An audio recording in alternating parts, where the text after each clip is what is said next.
2 truck নিয়ে লোকজন এসেছে, আপনারা ফুটেজগুলো অ্যানালাইসিস করেন, সবগুলো পাবেন। এইভাবে করে সারা এলাকায়, সারা দেশ থেকে লোকজন নিয়ে, সারা ঢাকা সহ এবং চারপাশের জেলার লোকজন নিয়ে এসে পুরো ক্যাম্পাসটা একটা ভীতিকর পরিবেশ তৈরি করা হচ্ছে। সেই দায়টা আবারও চাপানোর জন্য, যেমন 21 হলে সেই ছাত্রদলের প্যানেল ধরে ধরে যে বুট জালিয়াতির যে ঘটনা, সেটি যখন স্পষ্ট প্রমাণ এবং তাকে সেখান থেকে প্রত্যাহার করা হলো, নিউজে সেগুলো তথ্য সহ আসলো, সেটিকে ধামা চাপা দেওয়ার জন্য রুকিয়া হলে একটা নাটক মঞ্চস্থ করা হলো। ঠিক চারপাশের এই ঘটনা, নাটক, এই ঘটনাগুলো, এই যে মারামারি হলো, এবং আমরা দেখেছি ছাত্রদলের বিভিন্ন গ্রুপের, মহানগর গ্রুপের চ্যাটিং গুলো আমাদের কাছে চোখে পড়েছে। তারা গ্রুপে বলছে যে হচ্ছে অমুক জায়গায় আসো, তমুক স্পটে আসো, তারা ঠিকই এসে আবার সেলফি দিচ্ছে যে নেতার নির্দেশনা অপেক্ষায় আছে। এটা খুবই দুঃখজনক। ঢাকা বিশ্ববিদ্যালয়ের শিক্ষার্থীরা কোন দলের এই হুমকি তামকিকে ভয় পায় না। ছাত্রলীগের এই বহিরাগত লোকজন নিয়ে এসে ছাত্রলীগ চেষ্টা করেছিল নেওয়ার, আপনারা এই চেষ্টায় ফিরেন না। ছাত্রদলকে অনুরোধ করবো, আপনারা গত 15 বছর ফ্যাসিবাদ বিরোধী আন্দোলন করেছেন, ফ্যাসিবাদ বিরোধী আন্দোলনের দীর্ঘ লড়াই সংগ্রামে একসাথে ছিলেন, অন্তত আবার ছাত্রলীগ হয়ে যায়েন না। আবার এই বহিরাগত নিয়ে এসে ক্যাম্পাসের শিক্ষার্থীদেরকে ভয় দেখাতে আসেন না। শিক্ষার্থীরা ভয় পায় না। ঢাকা বিশ্ববিদ্যালয়ের শিক্ষার্থীরা এগুলো নিশ্চিতভাবে প্রতিহত করবে। এটা খুবই দুঃখজনক। এবং আমি ঢাকা বিশ্ববিদ্যালয়ের শিক্ষার্থীকে আবার আহ্বান করবো, আমরা যে কোনো অন্যায়ের বিরুদ্ধে সোচ্চার থাকবো, যে কোনো অপপ্রচার এবং যে কোনো হয়রানি এবং যে কোনো নাটক মঞ্চস্থের বিরুদ্ধে শক্ত থাকবো। এবং যে কেউ অন্যায় করলে, অপরাধ করলে, সে যেই হোক না কেন, তার বিরুদ্ধে আমরা শক্ত অবস্থান নিব এবং সেই ফুটেজ এবং তথ্য অ্যানালাইসিস করে তাকে পানিশমেন্টের আওতায় নিয়ে আসতে হবে। আমি আমার মৌলিক কনসার্ন গুলো আপনাদের সামনে উপস্থাপন করেছি। এবারে আমি কথা নিয়ে আসার জন্য অনুরোধ করছি আমাদের বিপি পদপ্রার্থী আবু সাদিক মোহাম্মদ কায়েম ভাই। বিসমিল্লাহির রহমানির রহিম। আমরা প্রথমে শ্রদ্ধার সাথে স্মরণ করছি এবং একজন সাংবাদিক আজকে তার পেশাদারি কাজ করতে গিয়ে শহীদ হয়েছেন, ইন্তেকাল করেছেন। আচ্ছা, কথা বলা যাবে না, প্লিজ একটু থামান।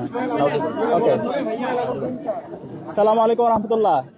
আমরা প্রথমে শ্রদ্ধার সাথে স্মরণ করছি আজকে আমাদের একজন সাংবাদিক বন্ধু তার কাজ, পেশাদারিত্ব কাজ করতে গিয়ে ইন্তেকাল করেছেন। ইন্না লিল্লাহি ওয়া ইন্না ইলাইহি রাজিউন। আমরা আল্লাহর কাছে দোয়া করছি আমাদের এই সাংবাদিক বন্ধুকে আল্লাহ তাআলা জান্নাতুল ফেরদৌসে মেহমান হিসেবে কবুল করুক, আল্লাহুম্মা আমিন। প্রিয় সাংবাদিক বন্ধুগণ, আপনারা দেখছেন সকাল থেকেই আজকে ঢাকা বিশ্ববিদ্যালয়ে একটা উৎসবমুখর পরিবেশ বিরাজ করছে। গত 16 বছরে বাংলাদেশে আমাদের কোনো ভোটাধিকার ছিল না। জুলাই বিপ্লবের মাধ্যমে আজকে আমরা রাজনীতি পেয়েছি এবং আজকে ক্যাম্পাসে চমৎকার একটা গণতান্ত্রিক পরিবেশ নিশ্চিত হয়েছে। সকাল থেকে শিক্ষার্থীরা ক্যাম্পাসে আসছে, তাদের ভোট কেন্দ্রে যাচ্ছে, তাদের পছন্দের প্রার্থীকে ভোট দিচ্ছে এবং সেই উৎসব মুখর পরিবেশকে আমরা সবাই সেলিব্রেট করছিলাম। আমরা যখন সেলিব্রেট করছিলাম, ঠিক সেই সময়ে আমরা দেখতে পাচ্ছিলাম আমাদের ডাকসু নির্বাচনকে বানচাল করার জন্য বিভিন্ন ধরনের ষড়যন্ত্র এবং চক্রান্ত হয়েছে। ইতিমধ্যে আমাদের জিএস প্রার্থী এস এম ফরহাদ সেই ঘটনাগুলো ব্যাখ্যা করেছেন। আমরা দেখতে পেয়েছি সর্বপ্রথম ইউল্যাবে যে সেন্টার আছে, সেই সেন্টারে পোলিং এজেন্ট যারা আছে এবং অবজারভার যারা আছে তাদেরকে ঢুকতে দেওয়া হয় না প্রায় হচ্ছে 1.5 ঘন্টার মতো। এই সময় ওখানে কি হচ্ছে সেটা আমরা জানি না, প্রায় 2.5 ঘন্টার মতো। এরপরে আমরা 21 হলের আমরা দেখতে পেয়েছি স্টাফদের কারচুপি। একই সাথে আবার টিএসসির যে সেন্টার, সেখানেও আমরা কারচুপি দেখতে পেয়েছি। আমাদের অবস্থান পরিষ্কার, যারা নির্বাচন বানচাল করতে চায় তাদের বিরুদ্ধে বিশ্ববিদ্যালয় প্রশাসনকে ব্যবস্থা নিতে হবে, তাদেরকে অ্যারেস্ট করতে হবে, তাদেরকে থানায় দিতে হবে এবং তাদেরকে যারা নির্দেশ দিয়েছে তাদেরকে খুঁজে বের করতে হবে। আমরা বিশ্ববিদ্যালয় প্রশাসনকে লিখিত অভিযোগ দিয়েছি। বিশ্ববিদ্যালয় প্রশাসন আমরা অনুরোধ করব দ্রুত সময়ের মধ্যে এই নির্বাচন বানচালের সাথে যারা জড়িত আছে তাদের সবার বিরুদ্ধে যেন দৃষ্টান্তমূলক বিচার আওতায় নিয়ে আসা হয়। প্রিয় সাংবাদিকবৃন্দ, আপনাদের মাধ্যমে আমরা ঢাকা বিশ্ববিদ্যালয়ের সকল শিক্ষার্থীদেরকে আহ্বান করব, এই ডাকসু নির্বাচন এটা শহীদদের আকাঙ্ক্ষা, এটা জুলাইয়ের আকাঙ্ক্ষা। এই ডাকসু নির্বাচন সফল করা সেটা আমাদের সবার একান্ত দায়িত্ব। নির্বাচন বানচাল করার জন্য যারা চেষ্টা করছে তাদের বিরুদ্ধে আমাদের ঐক্যবদ্ধভাবে রুখে দিতে হবে। আমরা দেখতে পাচ্ছি আমাদের যাদেরকে আমরা বন্ধুপতি মনে করি, আমরা যারা জুলাই সহযোদ্ধা ছিলাম, তারা আজকে এই নির্বাচনকে বানচাল করার জন্য একটা পক্ষ বিভিন্নভাবে ষড়যন্ত্র এবং চক্রান্ত করছে। সে জায়গায় আমাদেরকে দায়িত্বশীল আচরণ করতে হবে। যারা এই ধরনের ষড়যন্ত্র এবং চক্রান্ত করছেন, আপনাদেরকে হুঁশিয়ার করতে চাই, এই ঢাকা বিশ্ববিদ্যালয়ের শিক্ষার্থীরা জুলাই বিপ্লব এই ঢাকা বিশ্ববিদ্যালয় থেকে শুরু করেছিল এবং খুনি হাসিনার পতন করেছিল।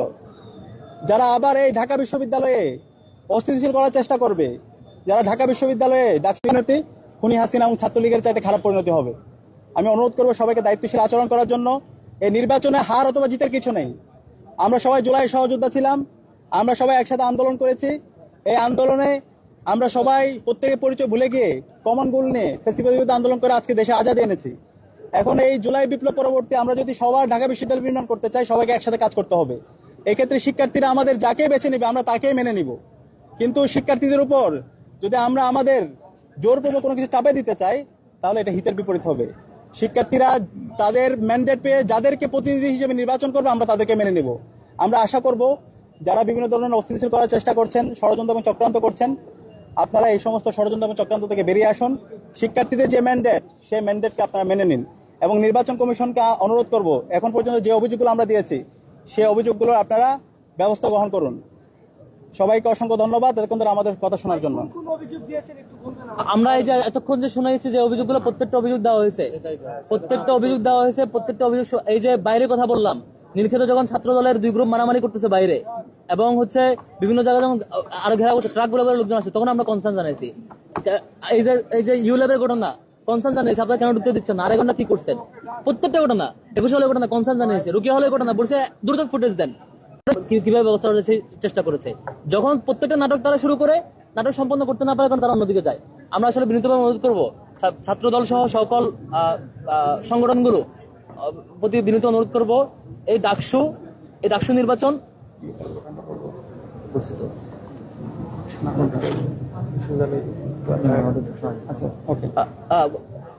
আমরা সিরিয়াসলি অনুরোধ করছি সকল সংগঠনের প্রতি, ছাত্র দল সহ সকল সংগঠনের প্রতি, এই যে ডাকসু নির্বাচন, এটা আপনার আমার দলের এজেন্ডা সার্ভ করার জন্য ডাকসু নির্বাচন আসে নাই, শিক্ষার্থীদের জন্য। এটাকে জাতীয় রাজনৈতিক দল নিয়ে এসে মহড়া দেওয়া সহ এটার জন্য মানে যা কিছু জাতীয় রাজনৈতিক ভাবে করা হচ্ছে এটা খুবই দুঃখজনক। এইভাবে করতে থাকলে এরপরে ডাকসু হওয়া কিংবা ডাকসুকে নিয়ে কেন্দ্র করে ডাকসুর মধ্য দিয়ে শিক্ষার্থীদের রিপ্রেজেন্ট করবেন আপনারা, এটা আমরা আশা করতে পারেন। আপনাদের আচরণের মধ্যে সেটা বহিঃপ্রকাশ ঘটে না, বরং আমরা জুলাই স্পিরিটটাকে ধারণ করি, শিক্ষার্থীদের ম্যান্ডেটের প্রতি রেসপেক্ট জানাই, শিক্ষার্থীরা তাদের অধিকারটুকু পাক এবং ডাকসু শিক্ষার্থীদের হয়ে কাজ করুক, অন্য কারো দলীয় এজেন্ডা হয়ে কাজ না করুক, সে অনুরোধ থাকবে। সবাইকে ধন্যবাদ। সেখানে বলেছেন যে শিবিরের আপনাদেরকে উল্লেখ করে বলেছেন ডিসি স্যার জামাতের এজেন্ডা বাস্তবায়ন করছে এবং আপনাদেরকে সহযোগিতা করছে, তো আসলে এই প্রেক্ষিতে আপনাদের বক্তব্য। হ্যাঁ, এই প্রশ্নটা তো বহুকাল থেকে ওনারা করছেন। নির্বাচন কমিশনার, চিফ রিটার্নিং অফিসার থেকে শুরু করে, হল প্রভোস্ট থেকে শুরু করে, এইবার যে আমাদের আমাদের পোলিং অফিসার ছিল, যেসব টিচাররা, যে স্যাররা ছিল, প্রত্যেকটা জায়গায় দেখবেন একটা নির্দিষ্ট দলের লোকজন, ছাত্র দলের লোকজন, এবং তারা প্রত্যেকটা জায়গায় বিভিন্নভাবে ম্যানিপুলেট করার চেষ্টা করেছিল বিভিন্ন জায়গায়, এবং সেগুলো যখন সফল হয় নাই, রাতে এসে এই অভিযোগ ফিল্ডে যারা বাস্তবায়ন সব আপনার লোক, নাটক সব করবে আপনার লোক, বড় বড় স্ক্রিপ্ট সাজাবে সব আপনার লোক, আমাদেরকে 7টার পর থেকে কেন্দ্রে ঢুকতে দিবে, সকাল 7:30টার পর থেকে কেন্দ্রে ঢুকতে দিবে, আমাদেরকে দুপুর 1:30 পর্যন্ত ঢুকতে দিবে, আটকায় রাখবে, পরে নিয়ম নীতি চেঞ্জ করবে, আবার স্টাফ দ্বারা সহ মিলে আপনারা নতুন ব্যালট বক্স এখানে পুরো দলের প্যানেলে চেকলিস্ট দিয়ে হচ্ছে ইয়েতে ঢুকাবেন। এটা বোঝা যায় যে আপনার কি লুকানোর জন্য কি অভিযোগ দিচ্ছেন। আমাদের ব্যাপারে সুনির্দিষ্ট অভিযোগ থাকলে কেস বাই কেস আমরা সবকিছু মাথা পেতে নেব, যে কোনো কেস আমরা ডিল করতে চাই, কিন্তু আপনাদের ব্যাপারে আমরা যে কনসার্ন সেগুলো আপনারা অস্বীকার করতেছেন কেন? এগুলো সবগুলো সত্যকে আমাদের ব্যাপারে সুস্পষ্ট অভিযোগ দেন যে এটা ঘটেছে, এসএম ফরহাদ এটা করছে, তমুক ব্যক্তি এটা করছে, সুস্পষ্ট অভিযোগ দেন। সেই অভিযোগের ব্যাপারে আমরা কি বক্তব্য দিই? রোকেয়া হলের ব্যাপারে অভিযোগ দিচ্ছেন তো, সাথে সাথে বলেছি তাকে গ্রেফতার করেন, শিক্ষার্থীকে ধরেন, স্টাফকে ধরেন, শিক্ষককে ধরেন, আপনারা ধরেন নাই। উল্টো সিসিটিভি ফুটেজ কেমন লুকানো যায় সে চিন্তা করছেন, কারণ এটা আপনাদের নাটক ছিল। আচ্ছা সাদিক ভাই, আমার একটা প্রশ্ন, সেটি হলো যে খুব উৎসবমুখর পরিবেশে সারাদিন ফলাফলের আগে আমরা দেখতে পাচ্ছি ঢাকা বিশ্ববিদ্যালয় আবার অস্থিরতা। যে ডাকসু নির্বাচন আপনাদের 6 বছর ধরে অনেক প্রার্থিতা ছিল এবং অনেক কাঙ্ক্ষিত ছিল, ছাত্র দলের সভাপতি তিনি কিছুক্ষণ আগে ডিসির সঙ্গে দেখা করেছেন, তিনি বলেছেন যে ডাকসু নির্বাচনকে কেন্দ্র করে যদি ফলাফল কোনরূপ কারচুপি হয় তাহলে এটা তারা মেনে নেবে না, এটা তারা তীব্র প্রতিবাদ জানাবে, অর্থাৎ ঢাকা ইউনিভার্সিটি আবার কি অস্থিরতার যুগে পড়তে যাচ্ছে? আপনি কি মনে করেন ডাকসু নির্বাচনকে কেন্দ্র করে? আমরা শুরু থেকে আমাদের অবস্থান পরিষ্কার, আমরা সবাইকে অনুরোধ করেছি দায়িত্বশীল আচরণ করার জন্য। তো সবকিছুই সবার কাছে পরিষ্কার, প্রত্যেকটা সেন্টারে সিসিটিভি আছে এবং শিক্ষার্থীরা তাদের মতামত ব্যক্ত করেছে। এখন যারা নির্বাচনকে বানচাল করার জন্য বিভিন্ন ধরনের ষড়যন্ত্র এবং চক্রান্ত করছে তাদের বিরুদ্ধে আমাদের ঐক্যবদ্ধভাবে শিক্ষার্থীরা তাদের বিরুদ্ধে অবস্থান নেবে। আর আমরা দেখতে পাচ্ছি শিক্ষার্থীরা ইতিমধ্যে ছাত্র দলের যে আমাদের শিক্ষকদের সাথে যে আচরণ, তারা যে মব ক্রিয়েট করেছে সেটাকে নিন্দা জানিয়েছে। সুতরাং তারা যদি এই ধরনের পেশশক্তি প্রদর্শন করতে চায়, আমরা মনে করি জুলাই পরবর্তী প্রজন্ম এই পেশশক্তিকে আমরা মেনে নিব না। কারণ আর আরেকটা ব্যাপার হচ্ছে, এখানে সবগুলো কাউন্ট হচ্ছে ওএমআর এ, এবং স্ক্রিনে দেখানো হচ্ছে। আমরা অবজার্ভ করছি, ছাত্রদলের বাইরে অবজার্ভ করুক, ওনাদের চোখে যখন কোনো ত্রুটি চোখে পড়বে সেটা অভিযোগ আকারে দিক, আমাদের চোখে কোনো ত্রুটি চোখে পেলে আমরা অভিযোগ আকারে দেবো। এটা হচ্ছে সত্য। এখন আমি পার্সোনালি এবং আমাদের প্যানেল জায়গা থেকে আমরা অবজার্ভ করছি যে সকাল থেকে যা দেখেছি আমরা আশা হতো, রীতিমতো আশা হতো শিক্ষকদের যে আচরণ দেখেছি, আমরাও এখন দেখছি আর কি যে ওনারা আসলে কি চেষ্টা করছেন।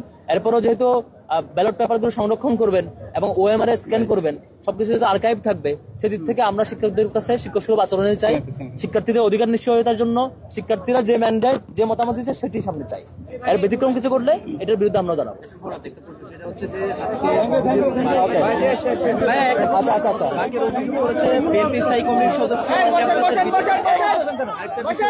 আমরা একটু আগে তথ্য পেলাম প্রধান রিটার্নিং কর্মকর্তার অফিসে ঢোকার ছাত্রদল এবং তারা হচ্ছে বিভিন্ন কেন্দ্রে জোর করে ঢোকার চেষ্টা করছে।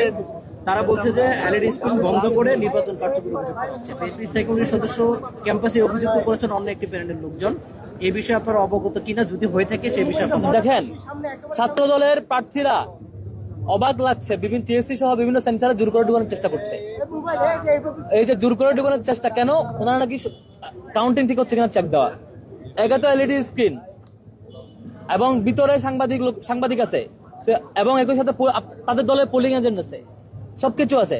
থাকা সত্ত্বেও যখন আপনি পুরো বিশাল মব নিয়ে ঢুকতে যাবেন, এখানে কি শুধু প্যানেল আপনারা ছিলেন? আরো তো অনেক প্যানেল আছে। বাকি প্যানেলের সকলের পোলিং এজেন্ট যদি ওখানে থাকে এবং প্রত্যেকে ক্রস চেক দেয়, সাংবাদিকরা ক্রস চেক দেয়, এলইডি স্ক্রিনে সেটা লাইভ দেখানো হয়, তাহলে আমাকে কেন জোর করে সেখানে ঢুকতে হবে? কেন? আমি কোনো কনসার্ন থাকলে আমি কনসার্ন জানাবো, এটা সঠিক অ্যাপ্রোচ না। এভাবে করলে শিক্ষার্থীরা এটা খুব বাজেভাবে নেবে। আমি বিশ্বাস করি রাজনৈতিক সংগঠনগুলো ঢাকা বিশ্ববিদ্যালয়ের সকল শিক্ষার্থীদের প্রতিনিধিত্ব না করলেও তাদের অন্তত পালসের দিকে তাকানো উচিত। একটা বড় সংখ্যক শিক্ষার্থী কোনো রাজনৈতিক সংগঠনের অংশ না, তারা ঢাকা বিশ্ববিদ্যালয়ের শিক্ষার্থী হিসেবে ব্যবসাতে অংশগ্রহণ করেছেন। তাদের মতামতের প্রতি, তাদের আগ্রহের প্রতি রেসপেক্ট জানানো শিক্ষার্থীদের পছন্দের তালিকা থেকে তারা বাদ পড়ে যাবেন। আচ্ছা, এখানে আরেকটা বিষয়, আমার ব্যাপারে একটা অভিযোগ তারা আনার চেষ্টা করেছে, ঢাকা বিশ্ববিদ্যালয় ক্লাবে ভোট গণনার সময় প্রবেশ করা। এখানে মূলত আমি গিয়েছিলাম আমাদের যে ভোট গণনা হচ্ছে সেটা এলইডি দেখার জন্য, এবং ওই সময় আমরা দেখতে পাই রিটার্নিং অফিসাররা চলে যাচ্ছিল। তো ওইটা অভিযোগ জানানোর জন্য গিয়েছে, কেন তারা চলে যাচ্ছে, এর বাইরে অন্য কিছু না। আমি গিয়ে জাস্ট ওইখানে যিনি ম্যাম আছে ওনাকে জানিয়েছে যে আমরা বের হয়ে চলে আসি। একই সাথে আশেপাশে যারা প্রার্থীরা ছিল তারাও ঢুকেছিল, অন্যান্য দলের যারা প্রার্থীরা আছে, এর বাইরে অন্য কিছু না। এটা সম্পর্কটা বলে রাখা ভালো। বেশ কয়েকটা সেন্টারে এটা ঘটেছে যে শিক্ষক, একজন সাদাদলপন্থী শিক্ষক, তিনি বলছেন অন্য শিক্ষকদেরকে যারা এখানে আছেন যে আপনারা তো সারাদিন কষ্ট করেছেন, এবারের মতো চলে যান, আমরা আছি তো, আপনারা থাকতে হবে না। অর্থাৎ তিনি একটু পরিবেশ তৈরি করার চেষ্টা করছেন অন্যদেরকে পাঠিয়ে দিয়ে। এরকম যখন ঘটনা ঘটেছে তখন আমরা সবাই মিলে কনসার্ন ছিলাম যে সব শিক্ষকরা আছে কিনা করা। প্রত্যেক জায়গায় হয়তো আমরা